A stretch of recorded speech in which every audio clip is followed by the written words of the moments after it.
지난 8일 국민권익위원회 한 간부가 숨진 채 발견됐습니다. 무엇이 그를 짓눌렀던 것일까요? 국민권익위원장을 지낸 분이죠. 전현희 더불어민주당 의원 전화로 만나보겠습니다. 의원님 안녕하세요. 안녕하세요. 예, 오늘 의원님이 그 용산 대통령실 앞에서 1인 시위를 하셨다고 들었는데 어떻게 그 시위를 하게 되셨는지 좀 설명 부탁드리겠습니다.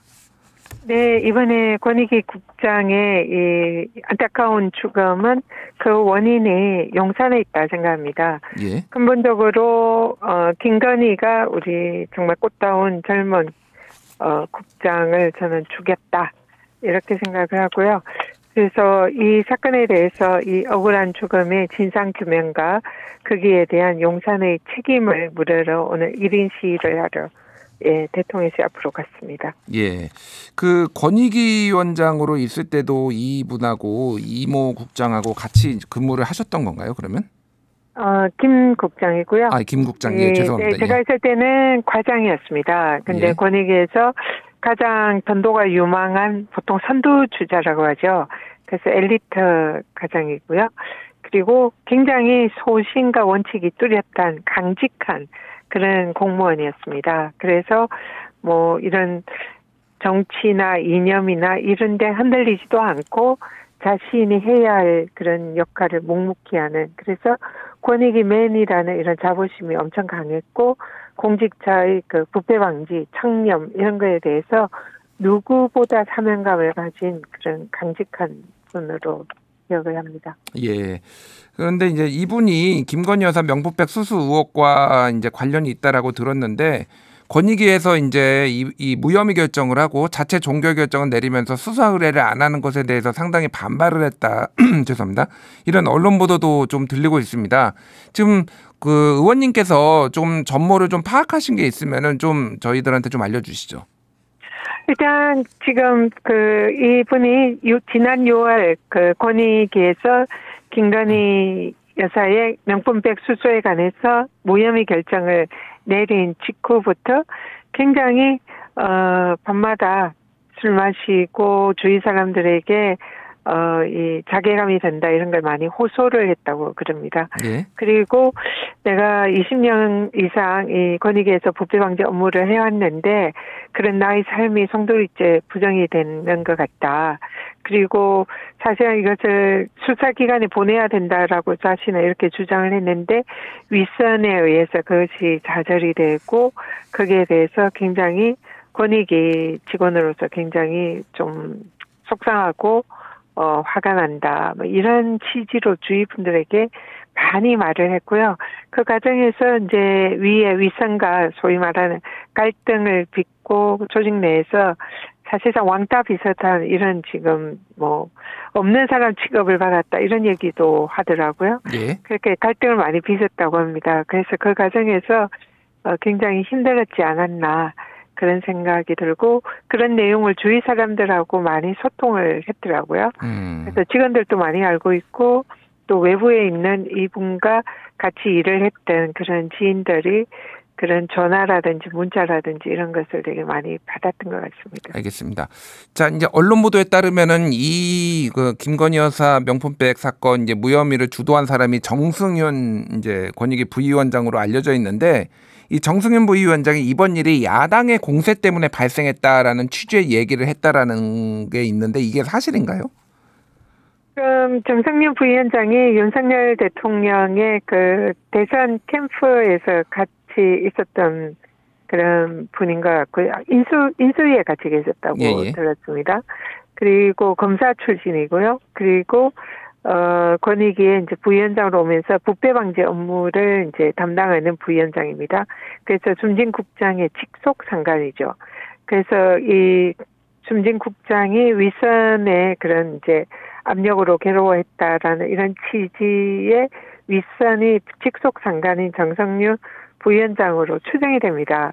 근데 이분이 제가 조문을 갔을 때에 거기서 그런 이제 제가 그 자리에서 그 국장의 죽음에 대해서 우리 가족들과 대화를 하고 가족들과 이렇게 이제 같이 부둥켜 안고 한참을 울고 이 고인의 그런 이제 평상시의 모습 이런 거에 대화를 하면서 사실상 제가 생각하는 이 억울한 죽음에 어떻게 보면 간접적인 살인을 저는 그 권익위 윗선이 했다 저는 이렇게 생각이 되거든요. 예. 그래서 그 자리에 있던 권익위 고위직들 그리고 외부에 그 권익위와 관련 있는 전 그 시민사회 수석이었던 강성규 의원 예. 그리고 현재 권익위 담당인 용산의 정호성 예. 뭐 시민사회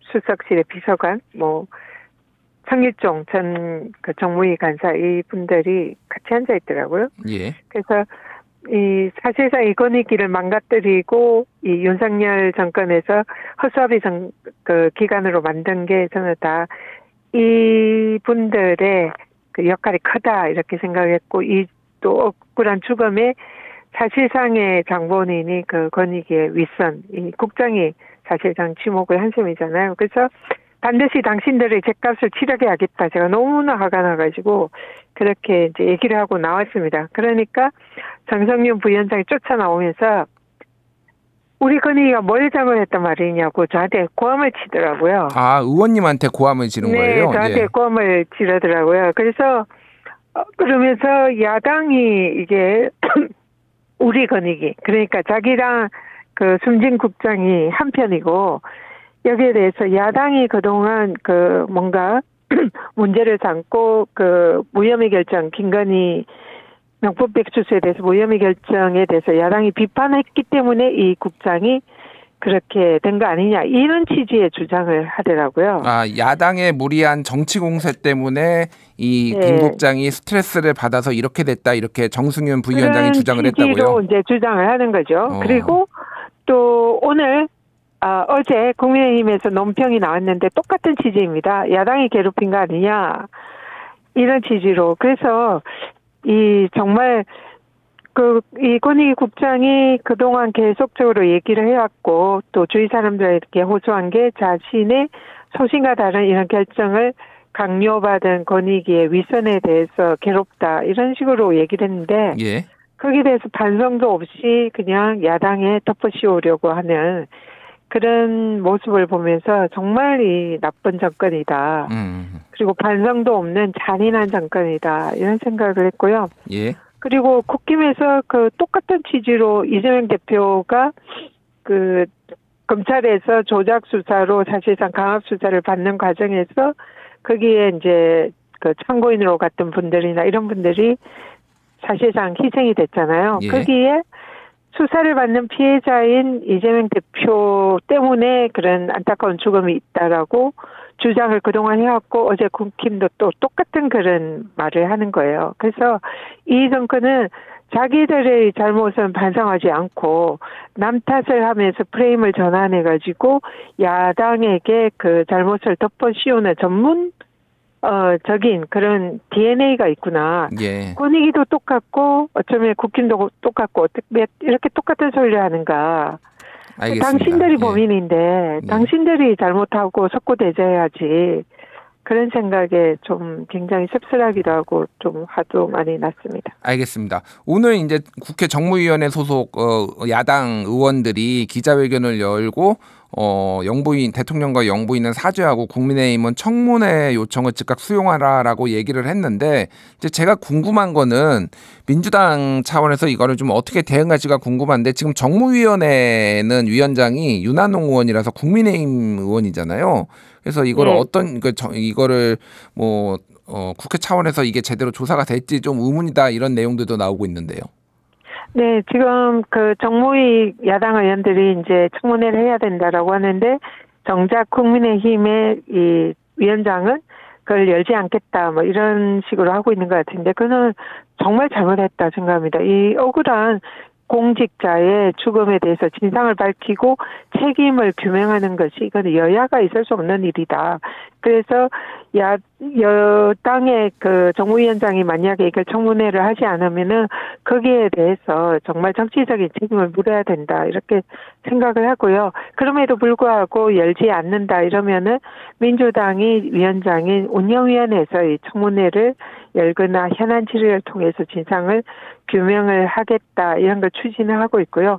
또 하나는 법사위에서 하는 방법도 있습니다. 지금 제가 이 사건과 관련해서 뭐 이미 이제 국장의 죽음을 예견하지는 못했지만 권익위에서 김건희의 명품백 수수에 관해서 사실상 면죄부를 내린 그것이 직권남용 내지 권익위 관련 법령 위반의 소지가 있고 또 김건희와 윤석열 대통령이 사실상 청탁금지법 위반을 했기 때문에 이 부분에 대한 진상규명을 하는 특검법을 발의를 했습니다. 예. 그래서 그 내용에 이 권익위의 이 불법사항도 특검법의 내용에 들어가기 때문에 법사위에서 이 특검법에 대해서 논의를 하면서 지난번 최혜병 사건처럼 청문회를 하는 방법 이것도 하나의 대안으로 고려를 할 수가 있고요. 예. 그리고 또 여러 가지 사안상 이거는 굉장히 중요한 그런 사안이기 때문에 국회 차원에서 국정조사를 하는 방안 이런 것도 아울러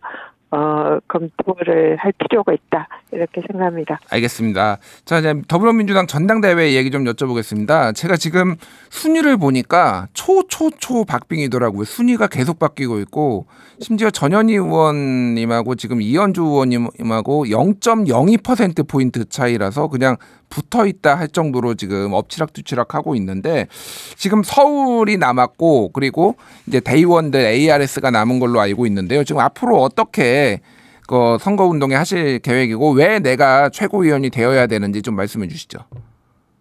네, 사실 처음에 시작할 때는 제가 상당히 이제 상위권이라 당연히 이제 된다고 많은 분들이 생각했는데요. 대회를 하면서 계속적으로 순위가 내려왔습니다. 그래서 그 부분은 좀 짚어야 할 부분이 있는데 저에 대해서 이제 허위 사실 가짜뉴스 마타도어가 계속 집중이 되고 있습니다. 예. 그래서 그 효과가 좀 굉장히 많이 큰 것 같다 이런 생각이 들고요. 그러면은 그 가짜 뉴스에 대해서 의원님께서 그러면 좀 해명을 해주시는가 설명을 해주시죠. 사람들이 좀 잘못 알고 있는 것 같은데 예를 들면 이재명 전 대표의 부인 김혜경 씨 법화 신고자를 공익 신고자로 인정했다. 뭐 이것도 좀 잘못된 부분이라고 하셨더라고요. 네, 지금 저에게 이제 마타도어가 뭐 정말 다양한 이런 내용이 있는데요. 하나는 제가 해바라기를 달고 선거를 많이 했는데 이게 신천지다. 예. 그래서 제가 지금 신천지라는 소문이 지금 이제 거의 쫙 깔려 있습니다. 근데 신천지요? 저는 신천지요. 예. 저는 천주교 교인이고 신천지는 근처에도 가지 않은 전혀 신천지가 아닌데 그냥 뭐 제가 신천지라는 이런 게 마타도어가 지금 되고 있고요. 예. 그리고 또 방금 말씀하신 그 권익위원장 시절에 공익신고 처리 과정에서 제가 김혜경 여사의 법과를 공익신고 처리를 했다. 그리고 또 청담 제보자를 제가 공익신고자가 아닌 걸로 처리했다. 버닝썬 사건의 신고자를 공익신고로 뭐 처리했다. 뭐 이런 등등의 마타도어가 돌고 있는데 전혀 사실이 아닙니다. 예. 권익위원장은 장관급 기관장으로 한 해 수만 건 이상의 이 제보가 되는 공익신고 사건에 대해서는 일체 보고를 받지를 않고요. 그 공익신고의 법에 정해진 요건을 충족하면 누구든지 신고하면 공익신고고요. 충족하지 않으면은 누구든지 공익신고가 아닙니다. 그래서 증거자료를 첨부하고 법의 요건이 구비된 건 공익신고 형식적인 요건이죠. 내용이 아니라. 그리고 증거자료가 없다든지 형식 요건을 갖추지 못하면 공익신고가 아닌 것으로 자동적으로 직원선에서 처리가 됩니다. 그래서 위원장이 그걸 개입을 해서 이래라 저래라 인정했다 인정하지 않았다 이거는 완전한 허위 가짜 뉴스고요. 예. 그게 지금 이제 저한테 계속 그 뭐 제가 이제 이재명 대표에 대해서 뭔가 위해를 가하기 위해서 일부러 그렇게 했다 이런 식으로 마타도어가 돌고 있습니다. 그래서 여기에 대해서는 법적 조치를 하겠다고 얼마 전에 강력 경고를 한 상황이고요. 예. 근데 이미 그게 많이 퍼져 있어가지고 아무리 아니라고 하더라도 지금 기정사실화처럼 퍼져 있어서 그게 제가 순위가 내려가는데 굉장히 큰 역할을 하고 있다 이런 생각이 듭니다. 알겠습니다. 하지만 예. 절대 사실이 아니고 저는 제 동료에 대해서도 저는 일제 마타도어를 하지도 않고 한 적도 없고 그래서 일단은 내부 총질은 우리 같은 당에서 하는 일에 대해서는 좀 안 했으면 좋겠다. 그리고 서로 선의의 경쟁을 하면서 전당대회를 했으면 좋겠다. 이런 생각을 가지고 있습니다. 알겠습니다. 오늘 말씀 여기까지 듣겠습니다. 지금까지 전현희 더불어민주당 의원이었습니다. 감사합니다. 고맙습니다.